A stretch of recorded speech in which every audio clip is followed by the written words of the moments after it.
सादर प्रणाम। मैं हूं हिमांशु द्विवेदी और स्वागत है आपका हमारी खास पेशकश चर्चा में। चर्चा के तहत एक बार फिर हम मंदिर मस्जिद को लेकर आपके बीच में हैं। लोगों को बड़ी शिकायत है निजी चर्चा के अंतर्गत कि ये टीवी चैनल वालों को हुआ क्या है। इन्हें देश में कोई और मुद्दा नहीं दिखता, इन्हें दुनिया में कोई और विषय बातचीत के लायक नहीं दिखता, लेकिन करें क्या। देश जब खुद ही इस चर्चा में उलझा रहना चाहता है तो फिर टीवी चैनल्स के पास भी चारा क्या बचता है। पिछले हफ्ते 10 दिन से इस देश में चर्चा के केंद्र में एक बार फिर मंदिर मस्जिद हैं। कभी ताजमहल को लेकर विवाद है, कभी कुतुब मीनार को लेकर विवाद है, और अभी पिछले एक हफ्ते से तो ज्ञानवापी मस्जिद के संदर्भ में और काशी विश्वनाथ के संदर्भ में जिस तरीके का विवाद चल निकला है उसने अपने आप को इतना बड़ा आकार ले लिया है कि लगता है कि पूरा देश ही इस विवाद की जद में आ जाएगा। ज्ञानवापी मस्जिद के संदर्भ में सर्वे की रिपोर्ट आधिकारिक रूप से क्या आई, कोर्ट उसे किस रूप में संज्ञान में लेता है, आने वाले समय के लिए क्या दिशा निर्देश अदालत के अलग अलग स्तर पर जारी होते हैं, ये तो बात की बात है। अभी केवल सर्वे होने मात्र से ही पूरे देश से आवाज़ें आना शुरू हो गई हैं। अलग अलग जगह से बताया जा रहा है कि हमारे यहाँ पर भी जो ये मस्जिद है, इस मस्जिद को भी खोदा जाए, इस मस्जिद का भी सर्वे कराया जाए, और ये दावा किया जा रहा है कि इसके नीचे मंदिर है, इसके दाएं मंदिर है, इसके पीछे मंदिर है। कुल मिलाकर मंदिर और मस्जिद के फेर में 3 दशक के बाद फिर देश जाता हुआ दिखाई दे रहा है। सवाल इस बात का उठता है कि आखिर इस विवाद से हासिल क्या करने वाले हैं। इस देश ने 15 अगस्त 1947 को धर्मनिरपेक्ष स्वरूप को अंगीकार किया था, जिसके तहत यह आश्वासन इस देश में रहने वालों को दिया गया था कि यहाँ पर हर व्यक्ति को अपने धर्म के संदर्भ में विश्वास करने की, पूजा उपासना की स्वतंत्रता होगी। बदलती परिस्थितियों के साथ वो स्वरूप कुछ बदलता सा दिख रहा है। तो ऐसे में यह सवाल उठता है कि क्या हम अपनी भूल सुधार के संदर्भ में आगे बढ़ चले हैं, और अगर बढ़ चले हैं तो देश का नेतृत्व इस संदर्भ में एक स्पष्ट दृष्टिकोण क्यों नहीं सामने रखता है। यहाँ पर जिस प्रकार के विवाद हो रहे हैं उसमें आरोप ये है कि देश में वर्तमान में जिस पार्टी की सत्ता है वह इन चीज़ों को हवा दे रही है, लेकिन आधिकारिक रूप से भारतीय जनता पार्टी या उसके प्रमुख नेता के द्वारा कोई ऐसी बात कही गई हो ये दिखाई नहीं देता। हद तो यह है कि जिस बनारस को लेकर पूरा विवाद चल निकला है उस बनारस का संसद में प्रतिनिधित्व देश के सम्मानीय प्रधानमंत्री नरेंद्र मोदी जी करते हैं, और उन्होंने अभी तक इस मसले को लेकर अपना कोई नज़रिया, अपना कोई दृष्टिकोण, अपना कोई मंतव्य सामने नहीं रखा है। सब लोग अपने अपने स्तर पर आकलन करने में, दावे करने में जुटे हैं। तो आज हम इसी मसले पर बात करेंगे। हमारा जानने का विषय जो है वो विषय के तौर पर ही जाहिर है हमारा विषय है कि इतिहास की खुदाई या भविष्य की लड़ाई। तो कुल मिलाकर इस खुदा के चक्कर में, इस खुदाई के चक्कर में जो कुछ हम कर रहे हैं वो भविष्य में एक बड़ी लड़ाई की ओर तो हमें नहीं ले जा रहा है, ये समझने की जरूरत है। वो लड़ाई दोनों रूप में देखी जा सकती है। क्या हम इस देश के धर्मनिरपेक्ष स्वरूप को बदलकर हिंदू राष्ट्र की अवधारणा पर अमल करने जा रहे हैं, उसकी लड़ाई के लिए हम आगे बढ़ चलें, या हम इस देश को गृह युद्ध की ओर धकेल रहे हैं, जिसके अंतर्गत हिंदू मुसलमानों के बीच में ये फैसला करना अब लाजिमी हो गया है कि आखिर इस देश में रहेगा तो कौन रहेगा। तो इसी पर हम बात करेंगे। 4 खास मेहमान हमारे साथ इस चर्चा का हिस्सा बनने के लिए मौजूद हैं। उनसे आपका परिचय कराएं और इस संवेदनशील मसले पर राजनीतिक पूर्वाग्रहों से ऊपर उठकर यथार्थपरक बात करने की कुछ कोशिश करें। उससे पहले समय है आज के विचार सूत्र का। हमारा आज का विचार सूत्र धर्म के संदर्भ में। हमारा सूत्र ये कहता है कि धर्मश्चा धर्म रूपो अस्ति तच्च गेयम विपश्चिता, अर्थात राजन किसी समय धर्म ही अधर्म रूप हो जाता है और कहीं अधर्म रूप दिखने वाला कर्म ही धर्म रूप बन जाता है।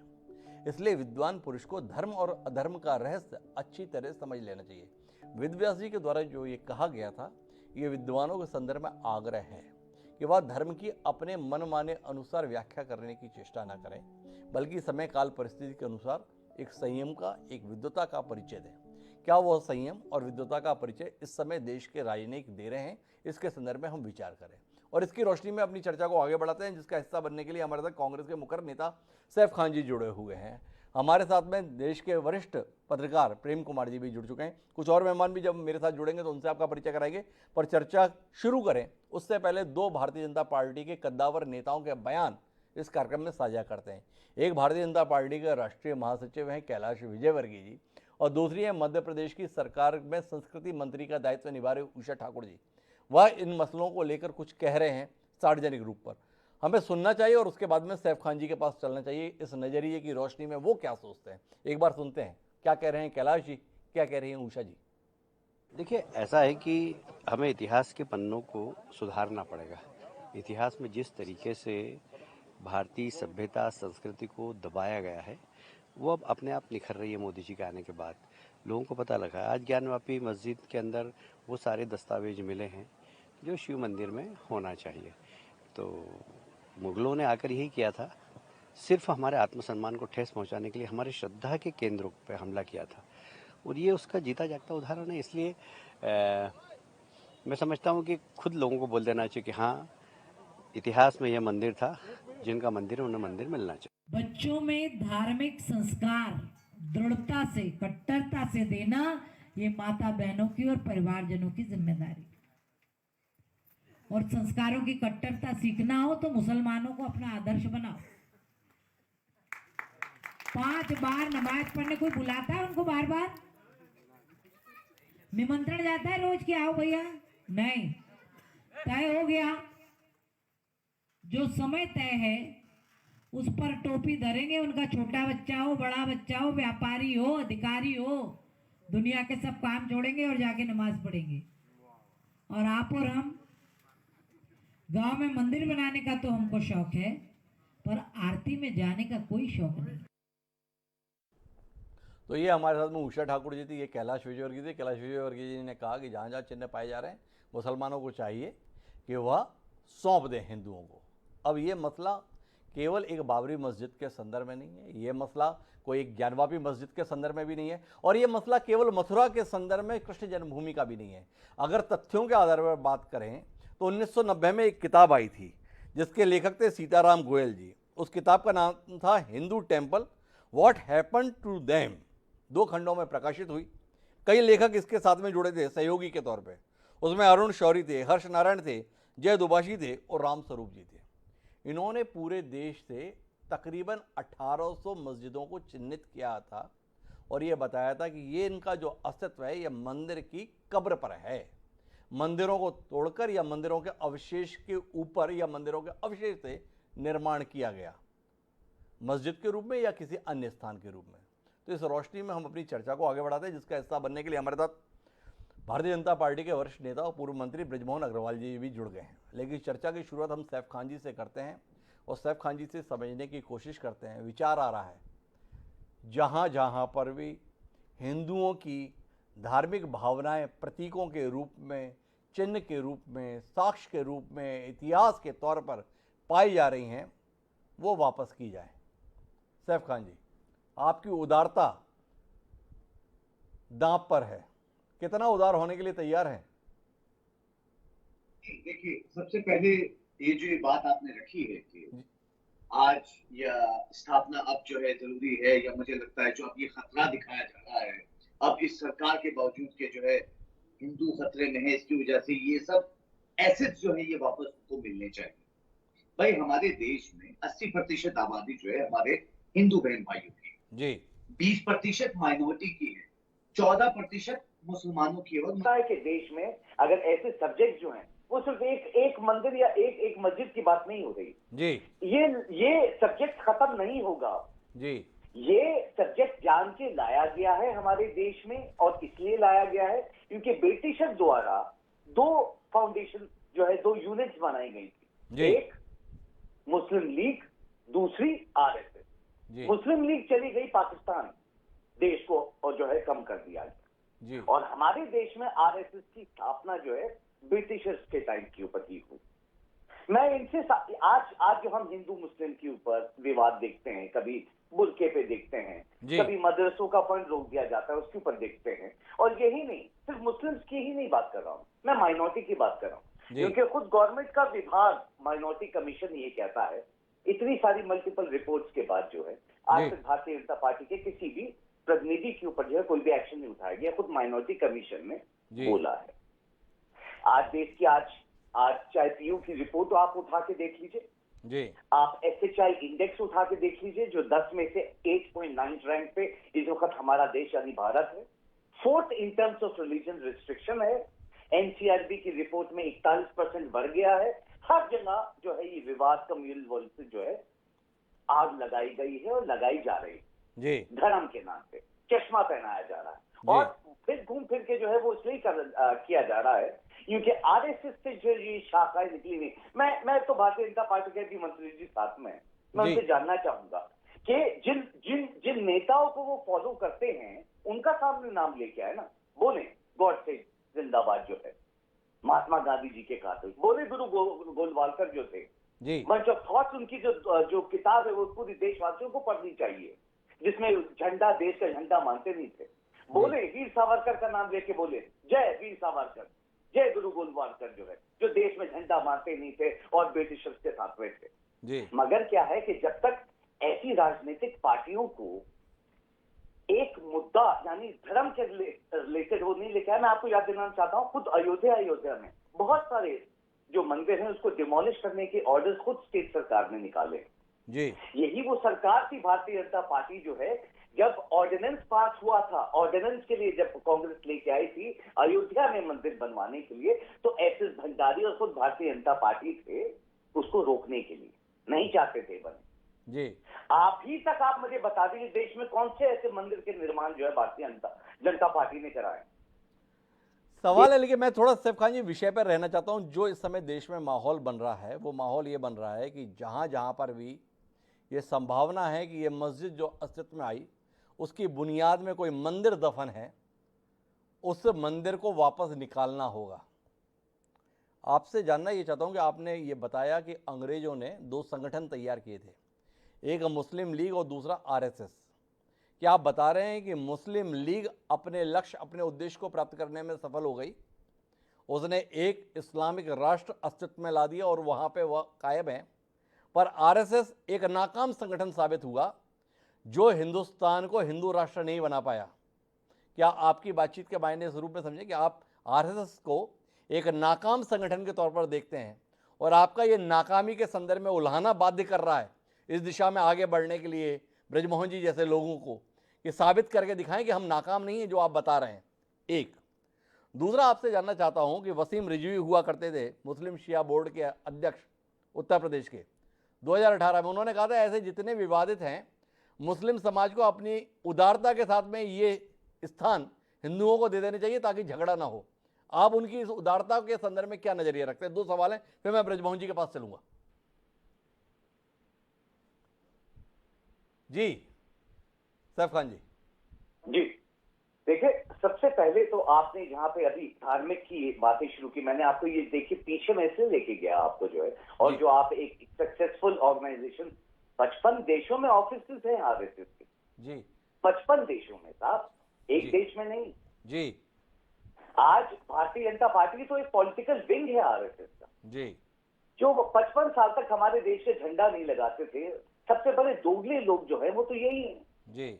आरएसएस यानी गॉडसे के मारने वाले, हमारे महात्मा गांधी जी के कातिल जो है, आज जो है हमारे भारत का झंडा भी अपने दफ्तरों में लगाने लगे, मगर 55 साल तक नहीं लगाया था साहब जो जी। तो ये उदाहरण इसलिए दिया जा रहा है सामने कि जिस पॉलिटिकल ऑब्जेक्टिव को ये लेके आए हैं वो आज देश में, और मैं मौजूदा एग्जांपल लेके कहना चाहूंगा आपको, world human right United Nations ने, माइकल ने वार्न किया है हमारे देश कि ये कम्युनल वायलेंसेस जो हर चीज पर, सिर्फ मुस्लिम की नहीं, क्रिश्चियंस के ऊपर, अब सिख्स के ऊपर जो है हर दिन तो सैफ खान जी जो है देश की आवाज नहीं सुन रहे हैं, अंतर्राष्ट्रीय स्तर पर भी जो आवाजें सुन रही है ना उसको सुन रहे हैं।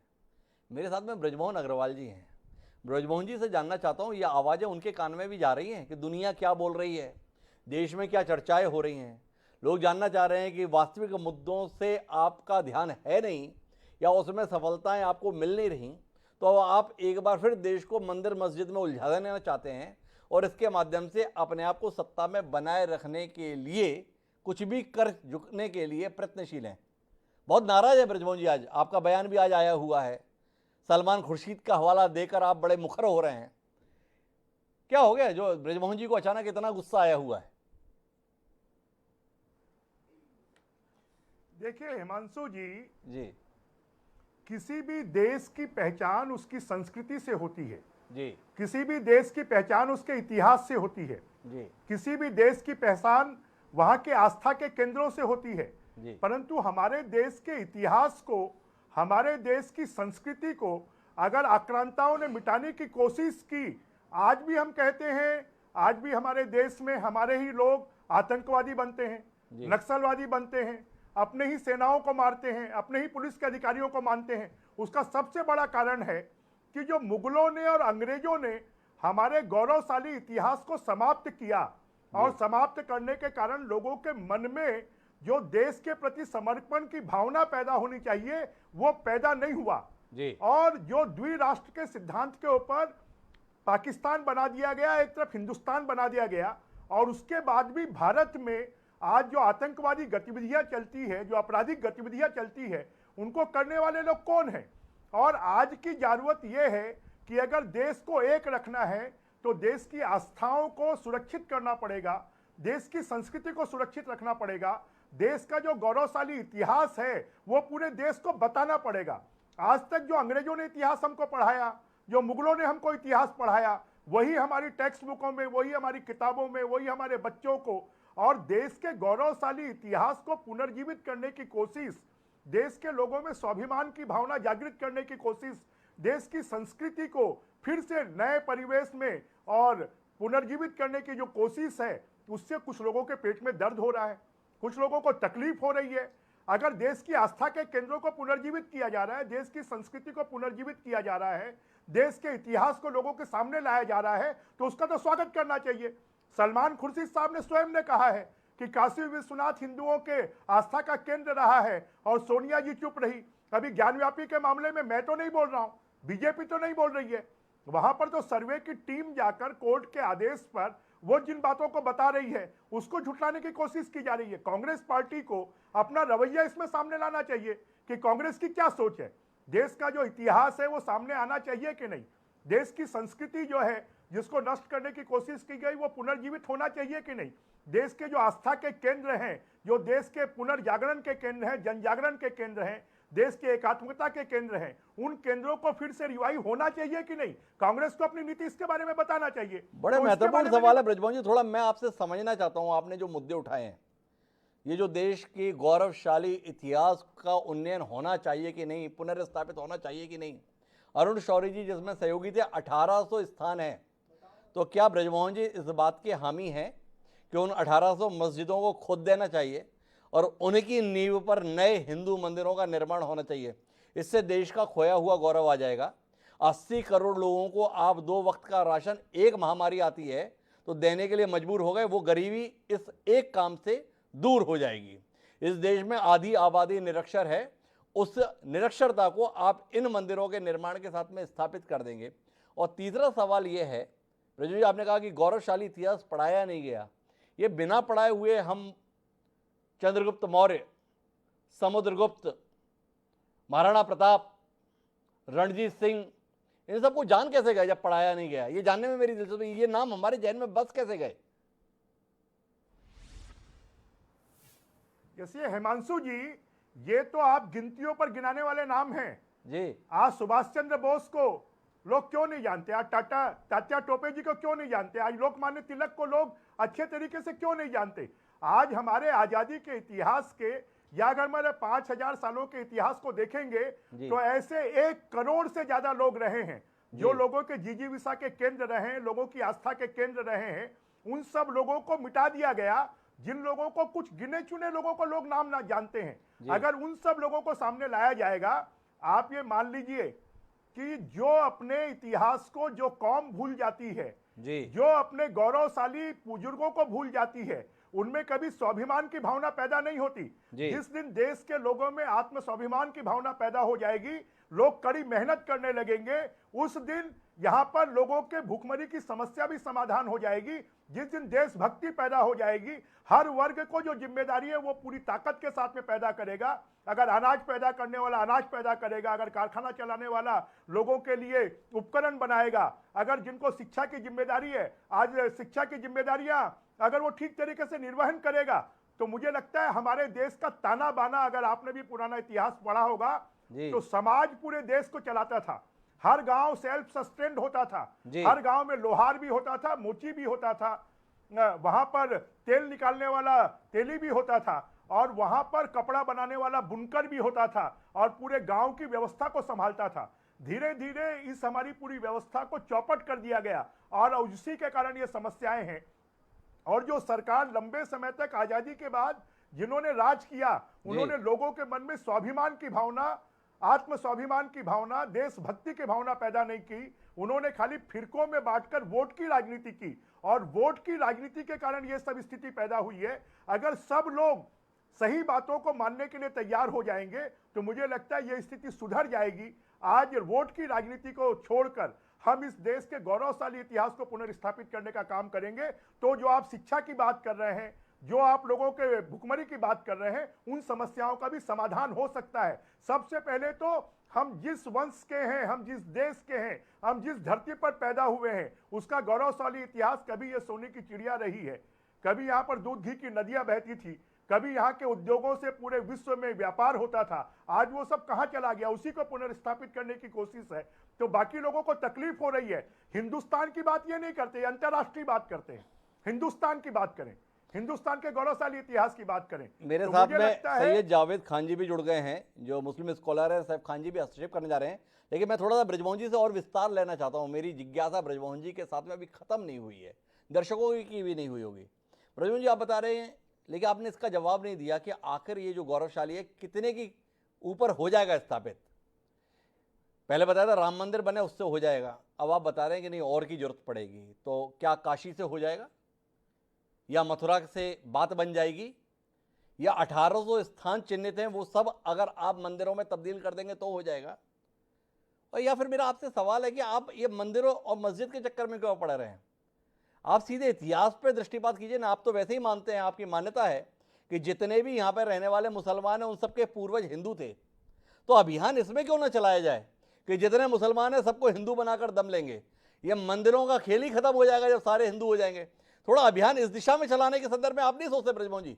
आप जैसा साहसी आदमी हाथ में अगर कोई अभियान ले तो थोड़ा दमदार अभियान ले। ये क्या मस्जिदों को मंदिर बनाने में लग गए? देखिए हिमांशु जी, मुझे लगता है कि मीडिया इस चीज को डाइवर्ट करने की कोशिश कर रहा है जी।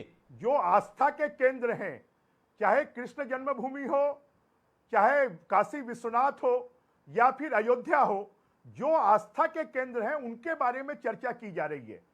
जो बड़े बड़े ऐसे मॉन्यूमेंट जो इस देश के आस्था के केंद्र बनाकर, जो हिंदुओं के आस्था के केंद्र थे, उन केंद्रों को तोड़कर बदलकर जो किया गया उनके बारे में बात हो रही है। ये तो मीडिया और बाकी लोग जबरदस्ती इस बात को कि 1800 केंद्रों की, मेरे पास भी सूची है जी, उन 1800 की सूची है।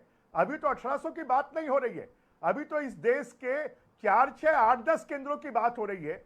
अगर हमारा अल्पसंख्यक समाज उन 8-10 केंद्रों के बारे में निर्णय उदारता से ले ले, अयोध्या का 50 साल तक केस चला, अगर उसके बारे में निर्णय ले लेता तो मुझे लगता है इस देश में सामंजस्य पैदा हो सकता है और बाकी स्थानों पर यह मांग समाप्त हो ब्रजमोहन सकती जी का कहना है थोड़ा उदारता दिखाए अल्पसंख्यक। आपकी उदारता की कमी जो है हमें इतना आक्रामक होने के लिए बाध्य कर रही है। यह मामला 8 में निपट सकता है, पर आप नहीं समझे समय रहते तो ये 1800 तक भी जा सकता है। मेरे साथ में सैयद जवाद जी जुड़ गए हैं, मैं उनके पास जाना चाहता हूं, लेकिन उससे पहले सैफ साहब काफ़ी हस्तक्षेप करने जा रहे थे ब्रजमोहन जी की बात में।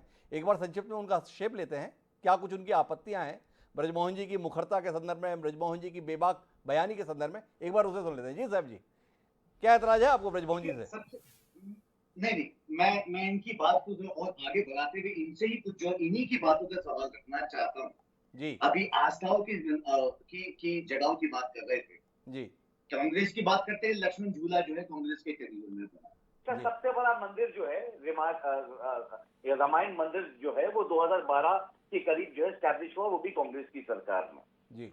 135 फीट की मूर्ति जो है आंध्र प्रदेश में भगवान हनुमान जी की स्टैब्लिश की जाती है कांग्रेस के टेन्योर में। जी। तो ये और 200 से ज्यादा स्थापना जो है वो करते आ रहे हैं। हर यात्राओं के लिए फंडिंग जो है गवर्नमेंट की तरफ से निकलती है, हर सरकार करती है, वो तो होता ही आ रहा है। मैं इनसे ये पूछ रहा था, जो अभी आस्था के केंद्रों की बात कर रहे थे हमारे मंत्री जी बैठे हुए, क्या उसमें ताजमहल भी शामिल है या नहीं? जी। यूं कि हम आपके लिहाज से जो है, कुछ लोगों के लिहाज से जो है शिव जी का मंदिर होना चाहिए वो जी। यूं कि वो 70 करोड़ रुपए जो है 1 साल का कमाई करके देता, तो आज ताजमहल का नाम ही नहीं है। क्या आपकी लिस्ट में उस ताजमहल का नाम भी है या नहीं है? पहले सवाल तो उनसे यही है मंत्री तो जी। ताजमहल को तेजो महालय के तौर पर मानने वालों में ब्रजमोहन जी शामिल हैं कि नहीं है, ये सैफ खान जी की उत्सुकता है, कौतूहल है। इस जिज्ञासा का समाधान करना चाहेंगे ब्रजमोहन जी? ताजमहल के संदर्भ में किस नजरिए के साथ आप हैं, सैफ खान जी जानना चाह रहे हैं। देखिए देखिए हिमांशु जी, सैफ खान जी और हम सब लोगों को इस देश के न्याय व्यवस्था के ऊपर में, इस देश के आर्कियोलॉजिस्ट के ऊपर में विश्वास करना चाहिए। अगर कोई न्यायालय में जाकर उसकी जांच की मांग कर रहा है, उसके तहखाने की खुदाई की बात कर रहा है, तो वो हम करवा लें, और वो करवाने में जो सच है वो सामने आ जाएगा, और जो सामने आएगा उसके आधार पर कार्रवाई हो। तो कुल मिलाकर ब्रजमोहन जी न्याय संगत व्यवस्था के तहत निराकरण चाहते हैं। संदेह है, वो ये नहीं कह रहे तेजो महालय है। सैफ खान जी बात को समझिए, उन्होंने ये कतई नहीं कहा कि भाई मैं इसे जो है मकबरा नहीं मानता, और उन्होंने ये भी नहीं कहा कि मैं इसे एक मंदिर मानता हूं, लेकिन इतना जरूर चाहता हूं कि अदालत से सर्टिफाइड हो जाए, ऐसा ब्रजमोहन जी का मानना है। लेकिन मेरे पास इस चर्चा का हिस्सा बनने के लिए सैयद जवाद जी हैं, और जवाद जी आपसे जानना चाहता हूं इस पूरे मसले को आप किस रूप में देख रहे हैं? वाकई देश अपने खोए हुए गौरव को हासिल करने के लिए जाग उठा है? देश की जनता को यह एहसास हो गया हम क्या थे और अभी क्या हो रखे हैं, और इन कोशिशों के तहत एक एक चीज को चिन्हित किया जा रहा है और उसको वापस उस स्वरूप में लाने के लिए प्रयास है जिसके आधार पर देश एक बार फिर सोने की चिड़िया बन सके। तो ऐसे प्रयासों में आप लोग हम कदम बनेंगे, सहयोगी बनेंगे, या अवरोध डालेंगे? ये सवाल है। क्या कहते हैं जवाद जी? पहले अपनी बात जो है ना बता देता हूँ, हम हमेशा से भारत के साथ थे, हैं, और इंशाल्लाह मरते दम तक इसी मिट्टी में मिलकर जाएंगे और भारत के साथ ही रहेंगे, इसमें तो कोई संदेह वाली बात ही नहीं। दूसरी चीज, मैं इस मौजू के ऊपर आता हूँ जिस मौजू के ऊपर बहस हो रही है। देखिए अभी जो ये पूरा प्रकरण चल रहा है, इसके अंदर मुझे तीन चीजें साफ नजर आ रही है। पहला जो है, इसको जो है इतिहास के तौर पर देखा जा रहा है, और इतिहास के ऊपर ही जो है इन्होंने प्रश्नवाचक चिन्ह जो है वो लगा रखा है कि इतिहास सही है। इनके अकॉर्डिंग इतिहास जहां पे इनको लगता है सही है वो ले लेते हैं, और जहां इनको लगता है कि इतिहास नहीं है तो वामपंथियों ने लिख दिया, कांग्रेसियों ने लिख दिया, इन्होंने लिख दिया, उन्होंने लिख दिया। पहला इसका जो मौजू जुड़ा हुआ है वो इतिहास से जुड़ा हुआ है। दूसरा इसका जो मौजू जुड़ा हुआ है, इसका पक्ष जुड़ा हुआ है, वो जुड़ा हुआ है आपका जो है उसका थोड़ी कानूनी प्रक्रिया से कि इसमें कानूनी प्रक्रिया रहेगी। तीसरा जो इसका जुड़ा हुआ है, जो असली मौजू मुझको लगता है जो असल है, वो पर्दे से पीछे से भारतीय जनता पार्टी की और आरएसएस की राजनीति से जुड़ा हुआ है। वो क्यों है हिमांशु जी, इसको गौर से समझिएगा। देखिए राम मंदिर बन गया, और राम मंदिर बनने के बाद बहुत सुकून से बन गया, और यहाँ के तमाम भारतवासियों ने, एक सुप्रीम कोर्ट ने फैसला दिया और उसको यहाँ के लोगों ने एक्सेप्ट कर लिया। अब राम मंदिर के आगे, क्योंकि इन्होंने इतने साल सियासत जो है वो राम मंदिर के इर्द गिर्द ही घुमाई है, और वो मंदिर के इर्द गिर्द घूमती रही, और उसी के नाम पे वोट भी मिले और सत्ता भी मिली, और जिसका ये सुख भोज रहे हैं। आगे का नक्शा क्या? देखिए मैं साफ कह रहा हूं, और कई टीवी चैनल पे कह चुका हूं, ये पूरी 2024 की तैयारी कर रहे हैं भारतीय जनता पार्टी के लोग। इसके पीछे पर्दे का खेल जो है वो यही है कि 2024 में जनता को बताने के लिए नहीं है, क्योंकि जो जनता के असली मुद्दे हैं, बेरोजगारी कहां पर है, महंगाई कहां पर है, उसके बाद आप देखिए महंगाई आज नहीं तो दिन ब दिन बढ़ती चली जा रही है, आज फिर सिलेंडर के दाम बढ़ा दिए। उसके बाद शिक्षा व्यवस्था कैसी है, उसके बाद आप देखिए स्वास्थ्य व्यवस्थाएं कैसी हैं, गांवों के अंदर आप जाके देख लीजिए, पूरे के गांव जो है आजकल बेरोजगारी की कगार पे खड़े हुए। इन सारे मूलभूत मुद्दों पे बात करने के लिए भारतीय जनता पार्टी के पास कुछ नहीं है, और वो चुनाव में नहीं लड़ सकते। किसानों के अंदर भी नाराजगी वो हम देख रहे हैं। आने वाले समय में भारतीय जनता पार्टी के लिए 2024 में चुनाव जो है वो बहुत मुश्किल दौर से गुजरेंगे। मैं सही जवाब जी आपकी बात से इत्तेफाक रखते हुए सवाल करना चाहता हूं, जब आप जैसा कुशाग्र आदमी इस बात को बड़ी आसानी से समझ पा रहा है कि ये सब कुछ नहीं है, ये सब 2024 की तैयारी है, तो फिर आपका समाज उस तैयारी में इतना मददगार बन के भूमिका क्यों निभा रहा है? मतलब इनकी तरफ से 2 बयान आते हैं, 5 बयान आपके यहाँ से शुरू हो जाते हैं, ओवैसी साहब चिल्ला रहे हैं कयामत तक बनी रहेगी मस्जिद। अब ओवैसी साहब जब ऐसा बोलते हैं तो उसके साथ ही आप भाजपा के जिस तथाकथित एजेंडे की बात कर रहे हैं, ब्रजमोहन जी को जिस कटघरे में खड़ा करने की चेष्टा कर रहे हैं, तो ऐसा लगता है उसमें सबसे बड़े मददगार तो आपके ही लोग हो जा रहे हैं। क्या आप नहीं मानते कि आपके लोगों का गैर जिम्मेदाराना रवैया इस मसले में भाजपा की या संघ की मदद कर रहा है?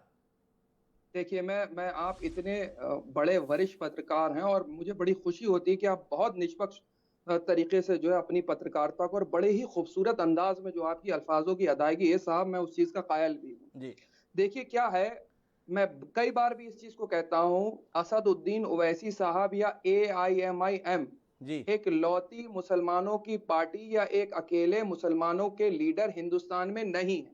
जी तमाम दीगर पार्टी के अंदर अब उनको क्या है कि भारतीय जनता पार्टी उनको ही टारगेट करती है, क्योंकि भारतीय जनता पार्टी को बड़ा सूट करता है कि इधर से वो और इधर से ये। जी तमाम बड़े बड़े दीगर लीडर जो हैं वो भारतीय जनता पार्टी में भी अच्छे अच्छे मुसलमान लीडर हैं, जी चाहे वो शाहनवाज हुसैन साहब हों, मुख्तार अब्बास नकवी साहब हों, नजमा हिप्तुल्लाह बिरी, तमाम ये पॉलिटिकल चीजें हमें समझ में आती हैं जी और हम इसको बहुत गौर से देखते भी। कांग्रेस में भी बहुत अच्छे अच्छे लीडर रहे, समाजवादी पार्टी में भी रहे, तमाम दीगर पार्टियों में, देश की पार्टियों में ये रहे। ये मौजू ही बिल्कुल अलग है। अब मैं आता हूँ देखिए इसकी गहराई के ऊपर। वो बराहत इंदौरी साहब का एक शेर है, वो आपने सुना होगा शायद, कि जी अंदर का जहर चूम लिया, धुल जी के आ गए, और जी जितने शरीफ लोग थे सब खुल के आ गए। जी देखिए पहले अभी क्या कहा था भारतीय जनता पार्टी के माननीय पूर्व मंत्री जी ने कि भारतीय जनता पार्टी का इससे कोई लेना देना नहीं। मैं इनसे सिर्फ 2-4 सवाल करूंगा वन ऑन वन, अगर इसका ये जवाब दे दें तो जी बड़ी खूबसूरत होगा। मैं पहला कोशिश करूंगा सवाल मेरा ब्रजमोहन जी, ये है वैसे माननीय, जवाब देने में पीछे रहते नहीं हैं, मिल जाएंगे आपको, मैं भरोसा देता हूं आपको। मुझे ये बताइए कि 1991 के वर्शिप एक्ट के साथ भारतीय जनता पार्टी खड़ी है या उसके विरोध में खड़ी है? जी पहला सवाल ये बताइए। जी दूसरा सवाल मुझको आप ये बताइए, क्या 2024 के एजेंडे के अंदर आपका ज्ञान वापी और मथुरा काशी रहने वाले हैं या नहीं रहने वाले हैं? आज टीवी चैनल पे बोल दीजिए कि हमें इन दोनों मुद्दों से कोई लेना देना नहीं है भारतीय जनता पार्टी को, ये जी बता दीजिए। तीसरा ये बता दीजिए कि ये पूरा प्रकरण चल रहा है, इसमें आपकी भूमिका बैकडोर से है या नहीं है? 3 सवाल मेरे ख्याल से एक बार में 3 सवाल काफी हैं जावेद जी। तो ब्रजमोहन जी 3 सवाल है, मुझे जाना प्रेम कुमार जी के पास है, लेकिन जावेद जी की उत्सुकता है कि ब्रजमोहन जी क्या सोचते हैं, और ब्रजमोहन जी जो सोचते हैं वो भाजपा की सोच के रूप में समझा जाए। तो उनका पहला सवाल, 1991 में PV नरसिम्हा राव की सरकार ने एक वर्शिप एक्ट लाया था, आजकल उसका बड़ा जिक्र हो रहा है, आप अनभिज्ञ नहीं होंगे, आप तो वैसे भी जो लोग नहीं जानते वो आप जानते हैं, तो आपसे जानना चाहते हैं वो कि उसके मुद्दे पर आपका नजरिया क्या है, एक। दूसरा, उन्होंने ज्ञानवापी और इसके संदर्भ में जानना चाहा है कि इसमें आपका 2024 के एजेंडे में ये रहेगा कि नहीं रहेगा, मथुरा काशी। आपने भी नारे लगाए थे ब्रजमोहन जी, अयोध्या तो झांकी है, मथुरा काशी बाकी है, फिर भी वो आपसे पुष्टि चाहते हैं, 2। और तीसरा ये कि ये जो सब कुछ चल रहा है इसके पीछे आप लोग हैं कि नहीं है, आपका उत्तर।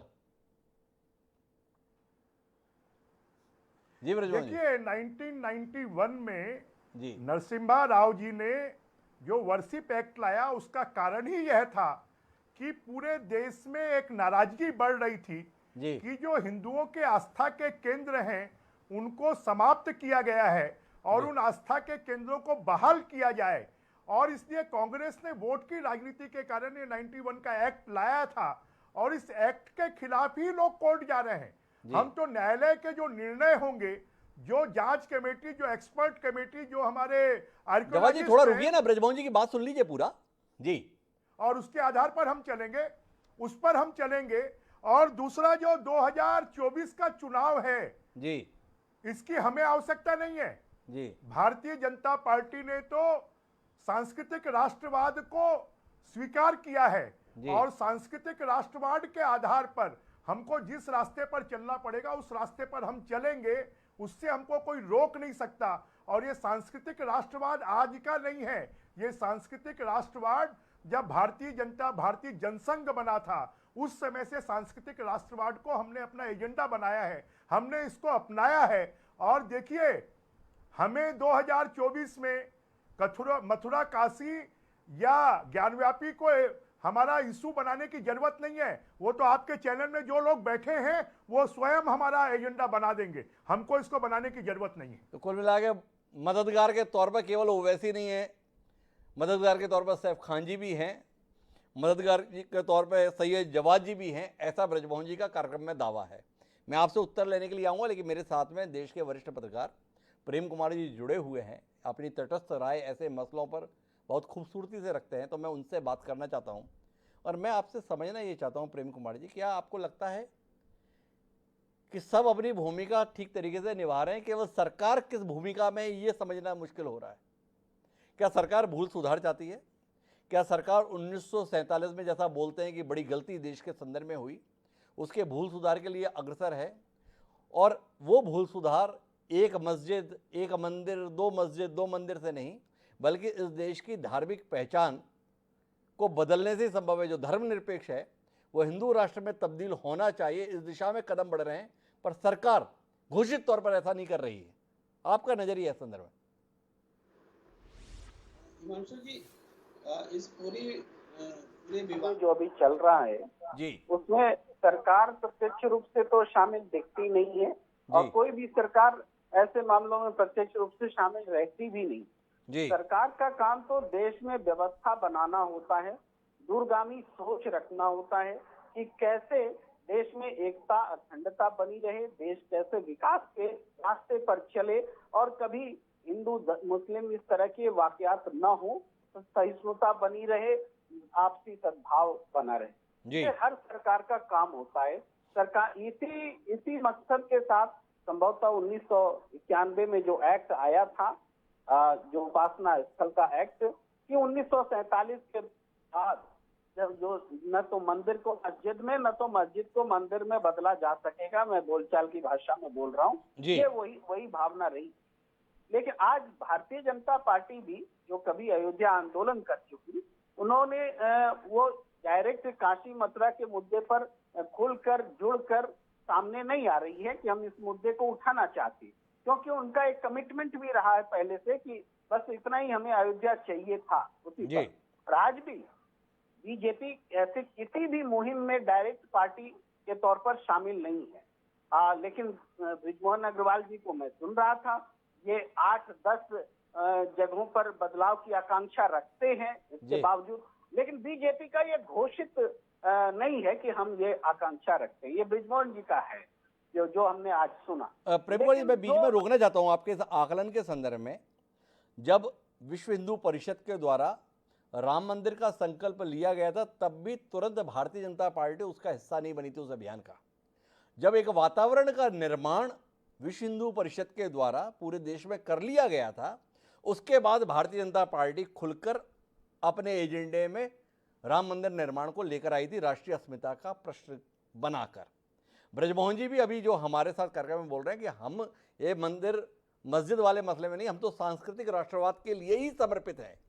क्या आपको नहीं लगता है कि एक वातावरण बनाने की कोशिश है जिसके तहत जैसे राम मंदिर घर घर के लिए प्रतिष्ठा का विषय बनाने में सफल रहे, वैसे ही अब काशी को भी, विश्वनाथ को, भाई वो तो पूरे विश्व के नाथ हैं, राम तो केवल भारत के संदर्भ में थे, पर बाबा विश्वनाथ के संदर्भ में तो कह रहे हैं त्रिलोक के स्वामी हैं। तो त्रिलोक का स्वामी किसी कैद में रहे और भारतीय जनता पार्टी का कार्यकर्ता देखता रहे, इससे ज्यादा शर्मिंदगी की बात कोई हो सकती है क्या? संघ के समर्पित कार्यकर्ताओं के लिए ये सहनीय हो सकता है? प्रेम कुमार जी, क्या आपको नहीं लगता आने वाले समय की तैयारी है और उस आने वाले समय की तैयारी को हमें महसूस करना चाहिए? कुल मिलाकर जो जनसंघ का उद्देश्य था, जो भाजपा का उद्देश्य था, जिसे साहस के साथ यह ब्रजमोहन जी स्वीकार कर रहे हैं, क्या आप उस दिशा में बढ़ते हुए कदमों को देख नहीं पा रहे? डॉक्टर हिमांशु जी, आपने बहुत ऐसे अंदाज में सवाल किया है जो निश्चित रूप से बृजमोहन अग्रवाल जी को के भी चेहरे पर मैं देख रहा हूं कि थोड़ी सी बेचैनी है। तो ये प्रश्न बेचैन करने वाला है भारतीय जनता पार्टी को कि उनके कार्यकर्ता सुषुप्तावस्था में दिख रहे हैं। लेकिन यकीन मानिए, जितने भी अदालत में प्रकरण उठाए जा रहे हैं या लोग इस मुद्दे को उठा रहे हैं, उन सब का परिचय प्राप्त कर लीजिए। सब किसी न किसी भाजपा के अनुषंगी संस्थाओं से जुड़े हुए लोग हैं। आम आदमी जाकर के कोर्ट में नहीं जा रहा है, तो किसी न किसी संगठन का सचिव, उपाध्यक्ष, अध्यक्ष, वो वही लोग जा रहे हैं और वो भाजपा के अनुषंगी। हाँ, मदद कैसे कर रहे हैं? जैसे बृजमोहन अग्रवाल जी ने कहा कि सांस्कृतिक राष्ट्रवाद के ये पैरोकार हैं और अपनी अतीत को गौरवशाली अतीत को पुनर्जीवित करना चाहते हैं। इस तरीके से एक वातावरण के निर्माण करने में इनकी है। अब है कि यहाँ पर थोड़ा सा हमें बताना पड़ेगा, याद दिलाना पड़ेगा कि सांस्कृतिक राष्ट्रवाद और अतीत के पर को लौटो, इसका सबसे बड़ा प्रवक्ता हमारी धरती पर कौन हुआ? जी वो हुए स्वामी विवेकानंद। जी इनसे बड़ा वो सबके आदर्श हैं, ब्रजमोहन जी के भी आदर्श हैं और इस देश के बहुत सारे लोगों के आदर्श हैं, हमारे भी। जी तो वो उन्होंने क्या कहा? उन्होंने कभी मंदिर तोड़ने की बात नहीं की, जी तब भी मुगल वाला काल बीत चुका था। उन्होंने कहा जब शिकागो में भाषण दिया कि दुनिया का कोई भी पीड़ित समुदाय नहीं है जिसको हिंदुस्तान ने शरण नहीं दी। जी दुनिया का कोई धर्म नहीं है जिसको हमने शरण नहीं दिया। ये है हमारा सांस्कृतिक जो अतीत है, राष्ट्रवाद है, वो जी। उसकी बुनियाद ये है। तो उससे इतर अगर मंदिर की रक्षा करना बहुत जरूरी है, मंदिर निर्माण भी जरूरी है, लेकिन श्री राम कभी नहीं चाहेंगे कि अन्याय के रास्ते से श्री राम की मंदिर का निर्माण हो, या कोई भी ईश्वर के जो हमारे अवतार हैं, भगवान नहीं चाहेंगे कि अन्याय के तरीके से चीजें स्थापित हों, क्योंकि जैसे ही इस रास्ते में हम बढ़ते हैं, भगवान अच्छा जो प्रेम है कुमार जी एक बात बताइए, मतलब ये उदारता के संदर्भ में ये बात ठीक है, ब्रजमोहन जी से आपकी शिकायत भी ठीक है, पर लोग करें क्या? अब अगर मस्जिद का सर्वे हो और ये दावा हो कि बाबा वहाँ विराजित है, तो उसके बाद हिंदू करे क्या? देखता रहे कि वहाँ वजू होता रहे? संकट है ना, तो समाधान तो खोजना पड़ेगा, और समाधान सैफ खान जी को भी खोजना पड़ेगा और सैयद जवाद जी को भी खोजना पड़ेगा। क्या कहते हैं? देखिए, मैं ये कह रहा हूँ कि ये जो मुद्दा है जी कि हम कब तक और कहां तक जी इसको खोजते रहें। जी जैसे कि 1800 की सूची आपके पास भी है। जी हम अतीत में कोई कुछ गलती हुई, आक्रांता आए, उन्होंने जुल्म किया, वो हम इतिहास पढ़ते हैं, जी लेकिन हम आक्रांता नहीं है आज की तारीख। जी हमारी बीजेपी की सरकार आक्रांता नहीं है, या लोकतंत्र में हम जो सरकार चुनते हैं, अतीत में हमने चुना या भविष्य में चुनेंगे, वो आक्रांता नहीं है। वो भी वैसा ही व्यवहार नहीं करेंगे कि उन चीजों को तोड़ करके फिर से बनाएंगे, फिर हम में और उनमें फर्क क्या रह गया? ये सवाल प्रेम कुमार जी ने उठाया, जिसका उत्तर लेने के लिए मुझे ब्रजमोहन जी के पास जाना पड़ेगा।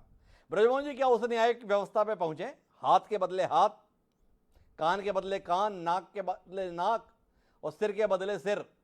तो तुमने हमारे मंदिर तोड़े थे, हिसाब तो चुकाना होगा, उधारी लेकर नहीं जा सकते, इस दुनिया से जाएंगे, इसलिए हम तुम्हारी मस्जिद अब नहीं रहने देंगे। क्या इस रास्ते पे जाकर समाधान निकलेगा? ये इससे इतर आप जैसा बुद्धिजीवी हमारे साथ में है, वो कोई और समाधान लेकर है। एक सवाल तो ये, और दूसरा जानना ये चाहता हूं, आप सब हमको बताते हैं कि देश को लंबे अरसे के बाद एक ऐसा नेतृत्व मिला है जिसके पास में हर विषय के संदर्भ में एक स्पष्ट दृष्टिकोण है, दृष्टि है, दिशा है। इतना नाजुक मसला चल रहा है ज्ञानवापी के संदर्भ में, देश के प्रधानमंत्री के तौर पर तो छोड़िए, वहां तो उस क्षेत्र के जिम्मेदार सांसद भी हैं, सब अपनी अपनी बात बोल ले रहे हैं, पर हमने अभी तक सुना नहीं कि उस क्षेत्र के सांसद माननीय नरेंद्र मोदी जी ने कुछ कहा। आप तो पार्टी के बहुत वरिष्ठ नेता हैं, क्या आप तक कोई आवाज पहुंचेगी? क्या नजरिया है, क्या दृष्टिकोण है, क्या दिशा है, ताकि देश, चूंकि आज की तारीख में सबसे ज्यादा सुनता किसकी है? उन्हीं की सुनता है। क्या आपको नहीं लगता है कि ऐसे नाजुक मसले पर उनकी आवाज देश के बीच में आनी चाहिए? देखिए हिमांशु जी, भारत ये वसुधैव कुटुंबकम का जी कि पूरे विश्व को एक परिवार मानने वाला देश है, ये यहाँ की संस्कृति है जी। हमने तो कभी आक्रांताओं के ऊपर भी हमले नहीं किए हैं जी। आक्रांताओं को भी हमने शरण दी है, और आज भी हम पाकिस्तान अलग बनने के बाद द्विराष्ट्र द्विधर्म के आधार पर जब बंट गया, उसके बाद भी भारत ने सबके साथ में बराबरी का व्यवहार किया। आज भारत में अलग अलग धर्म के मानने वाले लोगों के लिए अलग अलग कानून बने, ये सिर्फ भारत ही है जी। विश्व का कोई दूसरा देश नहीं है। दूसरे देश में सबके लिए समान नागरिक संहिता होती है, परंतु भारत में नहीं है। आज के समय पर इस प्रकार की बात तो मीडिया वाले करते हैं, इस देश में ऐसा कभी नहीं हो सकता। मैं माफी के साथ ब्रजमोहन जी आपको बीच में रोक रहा हूं। जो आप इस भारत की विशेषता बता रहे हैं, जो भारत की उपलब्धि बता रहे हैं, पर आप तो इसके खिलाफत के साथ में ही पल के बड़े हुए हैं ब्रजमोहन जी। समान नागरिक संहिता भाजपा के एजेंडे का अभिन्न हिस्सा रहा है। जो अलग अलग धर्मों के लिए अलग अलग कानून आप इस देश की विशेषता के तौर पर बता रहे हैं, आप तो इसके सबसे बड़े विरोधी रहे हैं। आपके तो संकल्प में है। अब जो तीसरा काम आपको कर दिखाना है, आपने धारा 370 की समाप्ति कर दी, राम मंदिर का निर्माण कर दिया। जो एक काम आपका कहा हुआ बाकी है वो केवल समान नागरिक संहिता है, तो वह तो आप करने जा रहे हैं। इसीलिए तो इस संदर्भ में आपसे इतने सवाल हैं, तो इस पर कोई दृष्टि दीजिए ना। इसे आप अपने खाते में कैसे शामिल कर लेंगे? ये तो आप शिकायत की शक्ल में बोलते थे, इस कार्यक्रम में अचानक आप इसे पक्ष में बोलने लगे। हिमांशु जी शिकायत की शक्ल में नहीं, ये जो भारत की विशेषता है। और आज यहाँ पर ये सब होने के बाद भी दूसरे धर्म के लोग यहाँ पर पाकिस्तान से ज्यादा, अरब कंट्रीज से ज्यादा, बाकी देशों से ज्यादा अगर सुविधाजनक तरीके से हैं तो हिंदुस्तान में हैं। उनके लिए जितनी सुविधाएं यहाँ के बहुसंख्यक को है उतनी उनको भी सुविधाएं हैं। उसके बाद आप इस प्रकार की चर्चा करते हैं। कभी भारत में ये सब नहीं हो सकता, क्योंकि भारत जो हमारा सनातन पंथ है, सनातन धर्म है, वो आज का नहीं है, लाखों साल पुराना है। हमारे ऋग्वेद, हमारे यजुर्वेद, हमारे सामवेद, उसमें जो बातें बताई गई है वो किसी के साथ में अन्याय, अत्याचार या हत्या की बातें नहीं बताई गई हैं। उन्होंने तो पूरे विश्व को कैसे एक कर हम चल सकते हैं ये हमको बताया है। और आज के समय पर आप हर चीज पे प्रधानमंत्री जी को ले आते हैं। सोनिया गांधी जी क्यों नहीं बोल रही है? राहुल गांधी जी क्यों नहीं बोल रहे हैं? और प्रधानमंत्री जी आज वहां हुआ क्या है? आज तो वहां जांच चल रही है, आज वहां पर न्यायालय के परीक्षण में हो रहा है, तो क्या न्यायालय के काम में हस्तक्षेप करेंगे प्रधानमंत्री जी? कमाल हो गया ब्रजमोहन जी, आपकी शिकायत भी बताइए मुझसे क्या हुई। मेरी उम्मीदें अगर देश के प्रधानमंत्री के संदर्भ में है, मेरी उम्मीदें अगर बनारस के सांसद के संदर्भ में, तो भी आपको शिकायत है। जबकि आप तो मुझे भरोसा हमेशा ही दिलाते हैं, चिंता क्यों करते हो? जब हमारे पास नरेंद्र मोदी जैसा नेता है तो फिर जाके आपको कोई चिंता करने की जरूरत क्या है? तो मैंने अपनी चिंताएं आपसे साझा की, तो आपने कहा कि कहाँ प्रधानमंत्री को ले आते हो, कहाँ मोदी जी को ले आते हो। आप सोनिया जी और राहुल जी से कोई उम्मीद नहीं रखना, ये बात भी मुझे हमेशा बताते हो। और यहाँ पर मुझसे कह रहे हो यार आप सोनिया जी और राहुल जी से नहीं पूछते हो। आप पहले खुद ही मना करते हो सोनिया जी और राहुल जी से कोई उम्मीद मत करना, और यहाँ पर मुझे उम्मीद उन्हीं के संदर्भ में जगा रहे हो। हिमांशु जी, जब कोई मामला कोर्ट के निर्देश पर चल रहा है तो उसमें प्रधानमंत्री जी कहां से आ गए?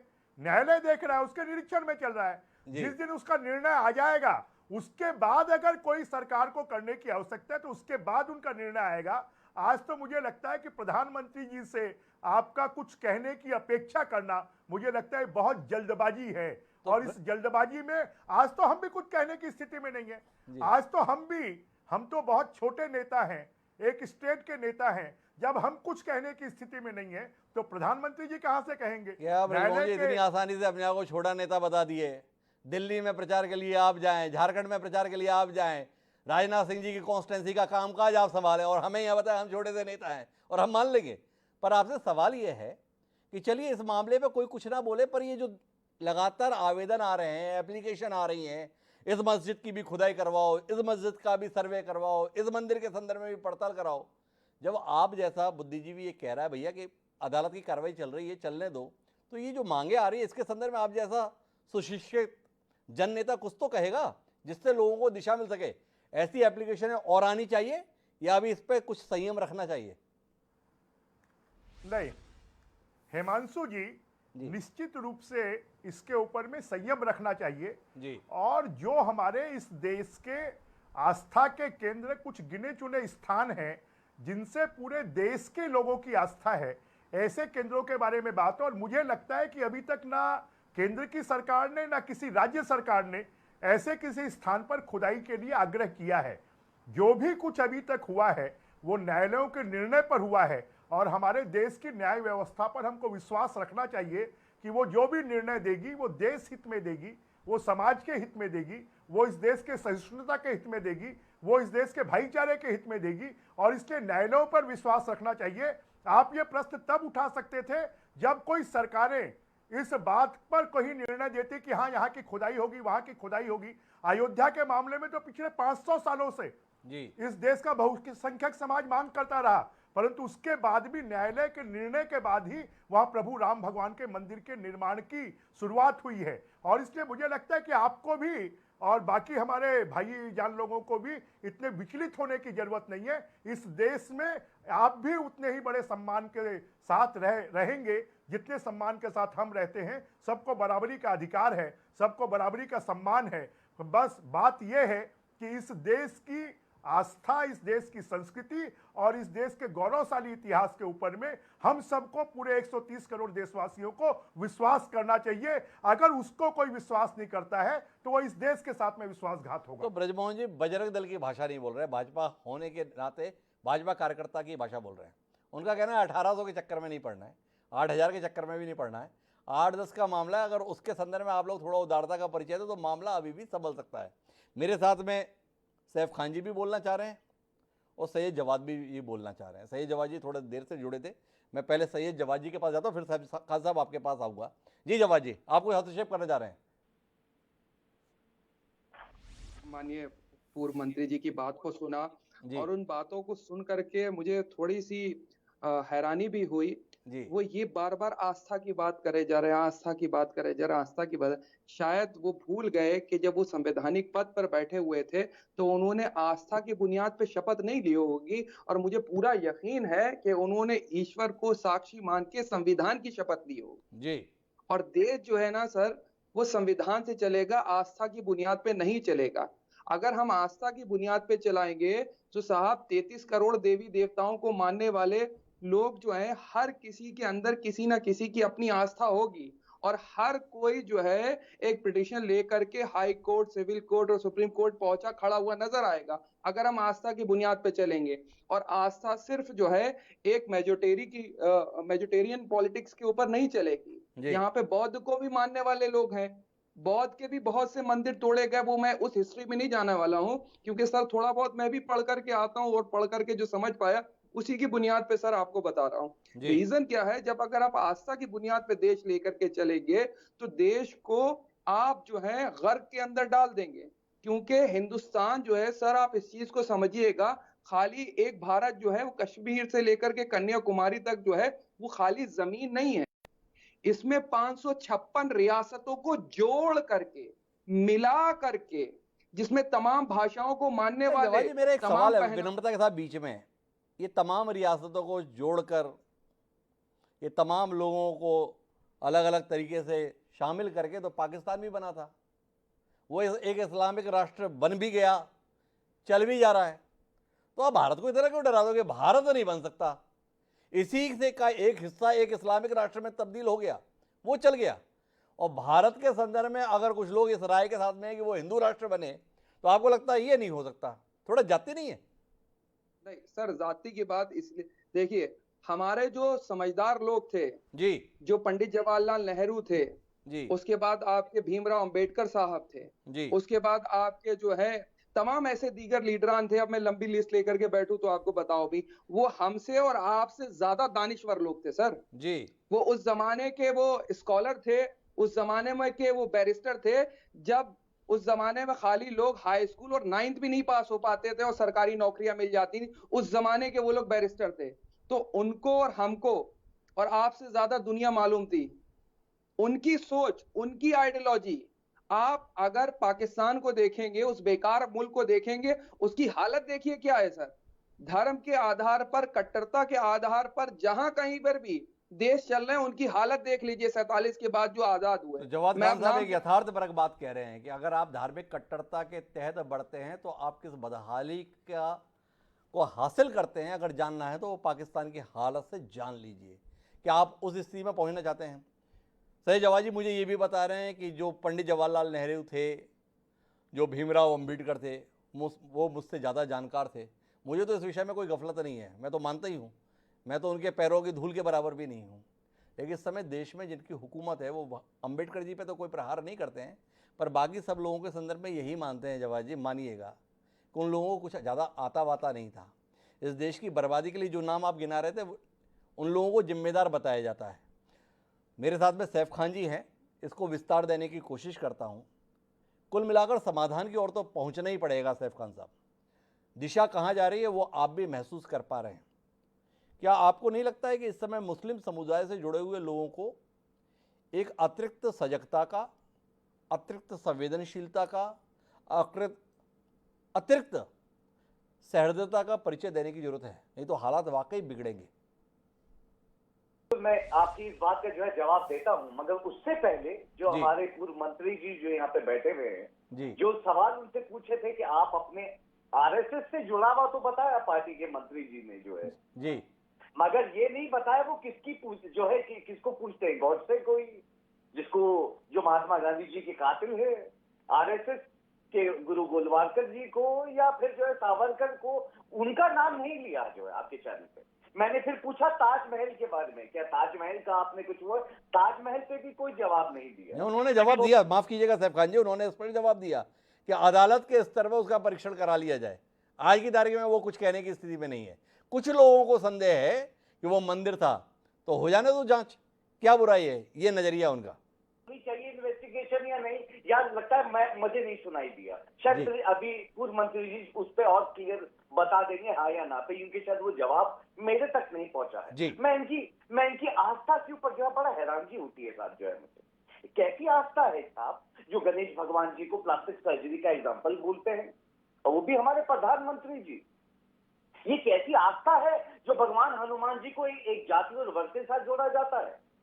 उत्तर प्रदेश के हमारे जो है सीएम योगी आदित्यनाथ जी, ब्रजमोहन जी को हस्तक्षेप पर जा रहे हैं, एक बार ब्रजमोहन जी की बात सुनते हैं जी। आप गणेश जी हनुमान जी के ऊपर में कमेंट्स मत करिए। अगर कोई अच्छी बातें हैं उनका उदाहरण लेकर आप गणेश जी हनुमान जी पर कमेंट्स मत करिए। आप ये कमेंट्स कर गलत बात कर रहे हैं। ये देश की आस्था के प्रतीक है गणेश जी हनुमान जी, आप ऐसी बात नहीं करेंगे। आप गणेश जी हनुमान जी के बारे में ऐसी बात नहीं करेंगे। आप जो बात कर रहे हैं वो गलत बात कर रहे हैं। ब्रजमोहन जी बहुत नाराज हैं कि सैफ खान जी ने ये वाला उदाहरण क्यों दे दिए, लेकिन महत्वपूर्ण इस समय गणेश जी क्या थे, हनुमान जी क्या थे, ये नहीं है। महत्वपूर्ण जो बात है वो ये है कि आखिर हम देश को ले जाना कहाँ चाहते हैं। कार्यक्रम का मेरा समय समाप्त हो रहा है। मैं आखिरी टिप्पणी के लिए प्रेम कुमार जी आपके पास आना चाहता हूँ और आपसे समझना चाहता हूँ, क्या आपको लग रहा है कि ये इतिहास की खुदाई हमें एक भविष्य में नई लड़ाई के लिए ले जा रही है? क्या आप ये चीज़ देख पा रहे हैं, या आपको लगता है ये अंदेशा हमारा फिजूल का है, ऐसा कुछ होने वाला नहीं है, कुछ दिन की सुर्खियां हैं, इससे ज़्यादा इसको महत्व देने की ज़रूरत नहीं है। देश परिपक्व है, इन चीज़ों में प्रतिक्रिया नहीं देगा। पर मैं ये चिंता आपसे इसलिए साझा कर रहा हूँ कि आज पेट्रोल का दाम 120 रुपये हो गया, लोग सड़क पर नहीं उतरते। आज बता रहे हैं कि महंगाई सबसे ज़्यादा आंकड़ा पहुँच गया, इसके बावजूद भी विपक्षी दलों के आह्वान पर लोग सड़क पर नहीं उतरते। गैस सिलेंडर 1000 रुपये को पार कर गया, इसके बावजूद भी कोई चूड़ियाँ फोड़ने के लिए सड़क पर नहीं आ रहा है। बेरोजगारी की दृष्टि से कतार बहुत लंबी है, ये हम सबको बताने की कोशिश देश के अन्य राजनीतिक दलों के लोग करते हैं, पर इसके बावजूद भी आवाज़ें मुखर रूप से सुनाई नहीं देती हैं। लेकिन आपको सुनाई देता होगा जब से एक पक्ष ने यह दावा किया कि मस्जिद प्रांगण में बाबा मिल गए हैं, हर ओर से आवाज़ आ रही है, हर ओर से आवाज़ इस संदर्भ में रोज मुखर हो रही है। क्या कहते हैं आप? आखिरी टिप्पणी आपकी।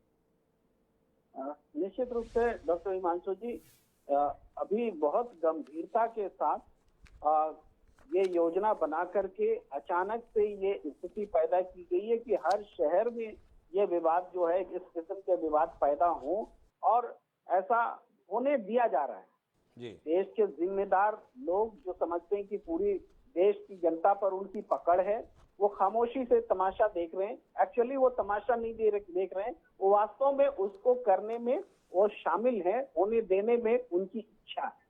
तो ये जो है खतरनाक स्थिति की ओर हम बढ़ रहे हैं, और हिंदू और मुसलमान का जो फसाद है वो आने वाले समय में इस सोच के साथ और बढ़ेगा।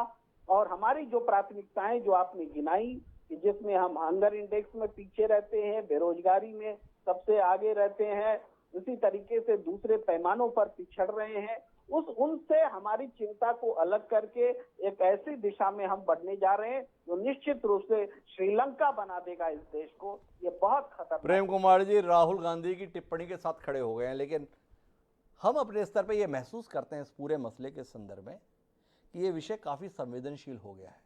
देश एक नाजुक मोड़ पर खड़ा हो गया है, जिसमें शायद देश को ये तय करना है कि 1947 में जिस राह पर चलना देश ने तय किया था वो राह सही थी या हमें नई राह पर चलना है। और ऐसे समय पे सरकार की ओर से एक स्पष्ट दृष्टि आना बेहद जरूरी हो गया है।